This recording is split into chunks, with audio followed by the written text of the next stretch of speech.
Turbo ಮಲಯಾಳಂನಲ್ಲಿ one of the finest top actor ಆಗಿರೋ ಮಮ್ಮೂಟಿ ಹಾಗೂ ನಮ್ಮ ಕನ್ನಡದ talented actor Raj B Shetty ಇವರಿಬ್ರು ಮೇನ್ ಲೀಡ್ ರೋಲ್ನಲ್ಲಿ ಕಾಣಿಸ್ಕೊಂಡಿದ್ದಾರೆ. ಆ್ಯಂಡ್ ಈ ಸಿನಿಮಾನ ಇವಾಗ ಕನ್ನಡದಲ್ಲಿ ಡಬ್ ಮಾಡಿ ಬಿಟ್ಟಿದ್ದಾರೆ.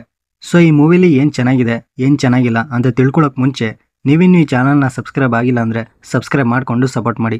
ಆ್ಯಂಡ್ ಈ ಡೈರೆಕ್ಟಾಗಿ ಪ್ಲಾಟ್ ವಿಷಯಕ್ಕೆ ಬರೋದಾದರೆ, ಜೋಸ್ ತನ್ನ ಫ್ರೆಂಡ್ ಜೆರ್ರಿ ಲವ್ ವಿಷಯದಲ್ಲಿ ಒಂದು ಇನ್ಸಿಡೆಂಟ್ ನಡೆಯುತ್ತೆ. ಅದರಿಂದ ಅವನು ಕೇರಳದಿಂದ ಚೆನ್ನೈಗೆ ಹೋಗಬೇಕಾಗುತ್ತೆ. ಅಲ್ಲಿ ಜೋಸ್ ಫ್ರೆಂಡ್ಸ್ ಚೆನ್ನೈಯಲ್ಲಿ ವೆಟ್ರಿವಲ್ ಷಣ್ಮುಗ ಸುಂದರಂ ಅನ್ನೋ ಒಬ್ಬ ರೌಡಿ ಕೈಲಿ ಸಿಗಾಕೊಂತಾರೆ. ಸೊ ಮುಂದೆ ಆ ರೌಡಿಯಿಂದ ಜೋಸ್ ಅವನ ಫ್ರೆಂಡ್ಸ್ನ ಕಾಪಾಡ್ಕೊತಾನ ಇಲ್ವಾ ಅನ್ನೋದೇ ಸ್ಟೋರಿ. ಇನ್ನು ಈ ಸಿನಿಮಾದಲ್ಲಿ ಎಲ್ಲ ಥರ ಕಮರ್ಷಿಯಲ್ ಎಲಿಮೆಂಟ್ಸ್ ಇದ್ರೂ ಕೂಡ ಹೊಸತನ ಅನ್ನೋ ಎಲಿಮೆಂಟ್ಸ್ಗಳು ಯಾವೂ ಇರಲಿಲ್ಲ. ನಾವು ಏನು ಗೆಸ್ ಮಾಡ್ತೀವೋ ಅವೇ ಸೀನ್ಸ್ಗಳು ಇರುತ್ತೆ. ಆ್ಯಂಡ್ ನಾವು ಏನು ಎಕ್ಸ್ಪೆಕ್ಟ್ ಮಾಡ್ತೀವೋ ಮುಂದೆ ಅದೇ ನಡೆಯುತ್ತೆ. ಮತ್ತು ಈ ಸಿನಿಮಾದಲ್ಲಿ ಇನ್ನೇನು ಇಷ್ಟ ಆಗುತ್ತೆ ಅಂದರೆ ಅದು ಫೈಟ್ ಸೀನ್ಸ್ಗಳು. ಅದರಲ್ಲಿ ಕೆಲವು ಮೊಮೆಂಟ್ಸ್ಗಳು ಸಖತ್ ಎಕ್ಸ್ಪೀರಿಯನ್ಸ್ ಕೊಡುತ್ತೆ. ಇನ್ನು ರಾಜ್ ಬಿ ಶೆಟ್ಟಿ ಅವರು ವಿಲನ್ ಶೇಡ್ನಲ್ಲಿ ಕಾಣಿಸ್ಕೊಂಡಿದ್ದಾರೆ. ಈ ಮೂವಿಲಿ ಅವರ ಸ್ಕ್ರೀನ್ ಪ್ರೆಸೆನ್ಸ್ ಎಲ್ಲೆಲ್ಲಿ ಇರುತ್ತೋ ಅದನ್ನು ತುಂಬ ಚೆನ್ನಾಗಿ ಯೂಸ್ ಮಾಡ್ಕೊಂಡಿದ್ದಾರೆ. ಆ್ಯಂಡ್ ಫೈಟ್ ಪೋರ್ಷನ್ಸಲ್ಲಿ ಎಡಿಟಿಂಗ್ ವರ್ಕ್, ಬ್ಯಾಕ್ಗ್ರೌಂಡ್ ಸ್ಕೋರ್ ಪರ್ಫೆಕ್ಟಾಗಿ ಸಿಂಕ್ ಆಗಿದೆ. ಅದಕ್ಕೂ ಮೀರಿ ಈ ಸಿನಿಮಾದಲ್ಲಿ ಹೇಳ್ಕೊಳಂಗೆ ಏನೂ ಇರಲಿಲ್ಲ. ಇನ್ನು ಇದರಲ್ಲಿ ಕಷ್ಟ ಆಗಿದ್ದು ಅಂದರೆ ಮೂವಿ ರನ್ ಟೈಮ್ ಸ್ವಲ್ಪ ಜಾಸ್ತಿ ಆಯಿತು. ಇನ್ನು ಕಥೆಯಲ್ಲಿ ಯಾವುದೇ ಇಂಟ್ರೆಸ್ಟಿಂಗ್ ಎಲಿಮೆಂಟ್ಸ್ ಇಲ್ಲ, ರೊಟೀನ್ ಬೇಸಿಕ್ ಸ್ಟೋರಿನೇ. ಅದು ಆಡಿಯನ್ಸ್ನ ತುಂಬ ಎಂಗೇಜಿಂಗ್ ಆಗಿ ಇಡಲ್ಲ. ಸೊ ಈಗ ಕತೆ ರೋಟೀನ್ ಆದರೂ ಫೈಟ್ ಸೀನಲ್ಲಿ ಆಡಿಯನ್ಸ್ನ ಎಂಗೇಜ್ ಮಾಡಿಸ್ಬೇಕು. ಅಂದರೆ ಅಲ್ಲಿ camera work, choreography, different style of action, ಈ ಥರ ಎಲ್ಲ ಫೈಟ್ ಸೀನ್ಸ್ಗಳಲ್ಲೂ ಇದ್ದರೆ ಆಡಿಯನ್ಸ್ ಆ್ಯಕ್ಷನ್ಗೋಸ್ಕರನಾದರೂ ಸಿನಿಮಾ ನೋಡಲೇಬೇಕು ಅನಿಸ್ಬೇಕು. ಇದಕ್ಕೆ ಎಕ್ಸಾಂಪಲ್ ಅಂದರೆ ಇತ್ತೀಚೆಗೆ ಹಿಂದಿಯಲ್ಲಿ ಕಿಲ್ ಮೂವಿ ಇದೆ, ಆ ಥರ ಆ್ಯಕ್ಷನ್ ಸೀಕ್ವೆನ್ಸ್ ಇರಬೇಕು. ಆ ಮೂವಿ ರಿವ್ಯೂ ಮಾಡಿದ್ದೀನಿ, ಐ ಕಾರ್ಡಲ್ಲಿ ಹಾಕಿರ್ತೀನಿ, ನೋಡಿಲ್ಲ ಅಂದರೆ ನೋಡಿ. ಸೊ ಆ ಥರ ಫೈಟ್ ಸೀನ್ಸ್ಗಳು ಈ ಸಿನಿಮಾದಲ್ಲಿ ಎಲ್ಲ ಆ್ಯಕ್ಷನ್ ಸೀನ್ಸ್ಗಳಲ್ಲೂ ಇಲ್ಲ. ಕೆಲವು ಸೀನ್ಸ್ಗಳಲ್ಲಿ ಸಖತ್ತಾಗಿತ್ತು. ಆ್ಯಂಡ್ ಈ ಮೂವಿಲಿ ಸಿಕ್ಕಾಪಟ್ಟೆ ಫೈಟ್ ಸೀನ್ಸ್ಗಳಿದ್ದಾವೆ. ಇನ್ನೂ ಎಷ್ಟಿದಾವಪ್ಪ ಆ್ಯಕ್ಷನ್ ಸೀನ್ಸ್ಗಳು ಅನ್ಸ್ಬಿಡ್ಬೇಕು, ಅಷ್ಟಿದ್ದಾವೆ. ಇನ್ನು ಆ್ಯಕ್ಷನ್ ಸೀಕ್ವೆನ್ಸಲ್ಲಿ ಹೀರೋ ಒದೇನೆ ತಿನ್ನಲ್ಲ, ಅವನೊಬ್ಬನೇ ಎಲ್ಲರಿಗೂ ಹೊಡಿತಿರ್ತಾನೆ. ಈ ಥರ ಆದರೆ ವಿಲನ್ಗೆ ಬೆಲೆನೇ ಇರಲ್ಲ.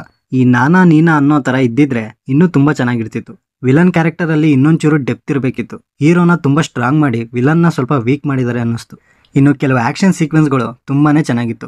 ಎಸ್ಪೆಷಲಿ ಕಾರ್ ಚೇಸಿಂಗ್ ಆಗಲಿ, ಟರ್ಬೋ ಸೌಂಡ್ ಆಗಲಿ, ಡ್ರಿಫ್ಟ್ ಆಗಿರ್ಬೋದು, ಸ್ಲೋ ಮೋಷನ್ ಆಗಿರ್ಬೋದು, ಕ್ಯಾಮ್ರಾ ವರ್ಕ್, ಇವೆಲ್ಲ ಒಂದು ಡಿಫ್ರೆಂಟ್ ಫೀಲ್ನ ಕೊಡುತ್ತೆ. ಆ್ಯಂಡ್ ಪರ್ಫಾರ್ಮೆನ್ಸಸ್ ವಿಷಯಕ್ಕೆ ಬರೋದಾದರೆ ಮಮ್ಮೂಟಿ ಆ್ಯಸ್ ಯೂಶುವಲಿ ಅವರ ಪರ್ಫಾರ್ಮೆನ್ಸ್ ಚೆನ್ನಾಗಿತ್ತು. ಬಟ್ ಅವರ ಆಲ್ಮೋಸ್ಟ್ ಎಲ್ಲ ಮೂವೀಸಲ್ಲೂ ಒಂದು different characterisation, different theme and different ಸಬ್ಜೆಕ್ಟ್ನ ಸೆಲೆಕ್ಟ್ ಮಾಡ್ತಿದ್ರು. ಆದರೆ ಈ ಮೂವಿಲಿ ಆ ಥರ ಹೊಸ್ದಾಗಿ ಏನೂ ಇರಲಿಲ್ಲ.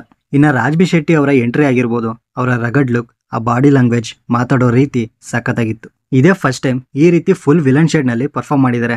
ಇನ್ಫ್ಯಾಕ್ಟ್ ಮಲಯಾಳಂನಲ್ಲಿ ಸ್ವತಃ ಅವರೇ ಡಬ್ಬಿಂಗ್ ಕೂಡ ಮಾಡಿದ್ದಾರೆ. ಆ್ಯಂಡ್ ಹೀರೋಯಿನ್ ಆಗಿರೋ ಇಂದುಲೇಖಾ ಅವರ ಪರ್ಫಾರ್ಮೆನ್ಸ್ ಚೆನ್ನಾಗಿತ್ತು. ಇನ್ನು ಮಿಕ್ಕಿದ ಆಕ್ಟರ್ಸ್ಗಳ ಪರ್ಫಾರ್ಮೆನ್ಸ್ ಡೀಸೆಂಟ್ ಆಗಿತ್ತು. ಆ್ಯಂಡ್ ಈ ಜೋಸ್ ಅಮ್ಮನ್ ಪಾತ್ರ ಮಾಡಿರೋ ಇವ್ರದ್ದು ಕೂಡ ತುಂಬ ಚೆನ್ನಾಗಿತ್ತು. ಒಳ್ಳೆ ಕಾಮಿಡಿ ಹ್ಯೂಮರ್ ಇತ್ತು. ಇನ್ನು ಟೆಕ್ನಿಕಲ್ ವಿಷಯಕ್ಕೆ ಬರೋದಾದರೆ visuals, cinematography, editing, camera work, production values ಇವೆಲ್ಲ ತುಂಬ ರಿಚ್ ಆಗಿತ್ತು. ಇದ್ರ ಜೊತೆಗೆ BGM ಈ ಸಿನಿಮಾಗೆ ಬಿಗ್ಗೆಸ್ಟ್ ಪ್ಲಸ್ ಪಾಯಿಂಟ್ ಆಯಿತು ಅಂತಲೇ ಹೇಳ್ಬೋದು. ಎಸ್ಪೆಷಲಿ ಆ್ಯಕ್ಷನ್ ಸೀಕ್ವೆನ್ಸಲ್ಲಿ BGM ಪರ್ಫೆಕ್ಟಾಗಿ ಸೆಟ್ ಆಗಿದೆ. ಆ್ಯಂಡ್ ಈ ಮೂವಿಲಿ ಬರೀ ಆ್ಯಕ್ಷನ್ ಅಷ್ಟೇ ಇರಲ್ಲ, ಇದ್ರ ಜೊತೆಲಿ ಕಾಮಿಡಿನೂ ಇದ್ದಾವೆ. ಸೊ ಓವರ್ ಆಲ್ ಈ ಸಿನಿಮಾ ಆವ್ರೇಜ್ ಆಗಿದೆ. ಕಥೆಯಲ್ಲಿ ಯಾವುದೇ ಡಿಫ್ರೆಂಟ್ ಎಲಿಮೆಂಟ್ಸ್ ಇಲ್ಲ ಅಂದರೂ ಆ್ಯಕ್ಷನ್ ಸೀಕ್ವೆನ್ಸ್ ಚೆನ್ನಾಗಿದ್ದಾವೆ. ಆ್ಯಂಡ್ ಜೊತೆಗೆ ರಾಜ್ ಬಿ ಶೆಟ್ಟಿ ಆ್ಯಂಡ್ ಮಮ್ಮೂಟಿ ಅವರ ಪರ್ಫಾರ್ಮೆನ್ಸ್ ಚೆನ್ನಾಗಿದೆ. ಯಾರೆಲ್ಲ ರಾಜ್ ಬಿ ಶೆಟ್ಟಿ ಅವ್ರನ್ನ ವಿಲನ್ ಶೇಡ್ನಲ್ಲಿ ನೋಡಬೇಕು ಅನ್ನೋರು ಈ ಸಿನಿಮಾನ ನೋಡ್ಬೋದು. ಆ್ಯಂಡ್ ಆ್ಯಕ್ಷನ್ ಲವರ್ಸ್ ಕೂಡ ಈ ಮೂವಿ ಟ್ರೈ ಮಾಡಿ ನೋಡಿ, ಇಷ್ಟ ಆಗ್ಬೋದು. ಇನ್ನು ಈ ಸಿನಿಮಾ ನಿಮಗೆ ಸೋನಿ ಲೈವ್ನಲ್ಲಿ ಕನ್ನಡ ಭಾಷೆಯಲ್ಲೇ ಸಿಗುತ್ತೆ. ಆ್ಯಂಡ್ ಈ ಮೂವಿಗೆ ನಾನು ಕೊಡೋ ರೇಟಿಂಗ್ 10ಗೆ 6. ಆಲ್ರೆಡಿ ನೀವೇನಾದರೂ ಈ ಸಿನಿಮಾನ ನೋಡಿದರೆ ನಿಮಗೇನು ಅನ್ನಿಸ್ತು ಅನ್ನೋದನ್ನ ಕಮೆಂಟ್ ಬಾಕ್ಸಲ್ಲಿ ತಿಳಿಸಿ. ಸೊ ಈ ರಿವ್ಯೂ ನಿಮ್ಗೇನಾದರೂ ಇಷ್ಟ ಆಗಿದ್ರೆ ಲೈಕ್ ಮಾಡಿ, ಶೇರ್ ಮಾಡಿ. ಹೊಸಬ್ರಾಗಿದ್ದರೆ ಈ ಚಾನಲ್ನ ಸಬ್ಸ್ಕ್ರೈಬ್ ಮಾಡಿಕೊಂಡು ಪಕ್ಕದಲ್ಲಿರೋ ಬೆಲ್ ಐಕನ್ನ ಪ್ರೆಸ್ ಮಾಡಿ. ಮತ್ತೆ ಸಿಗೋಣ.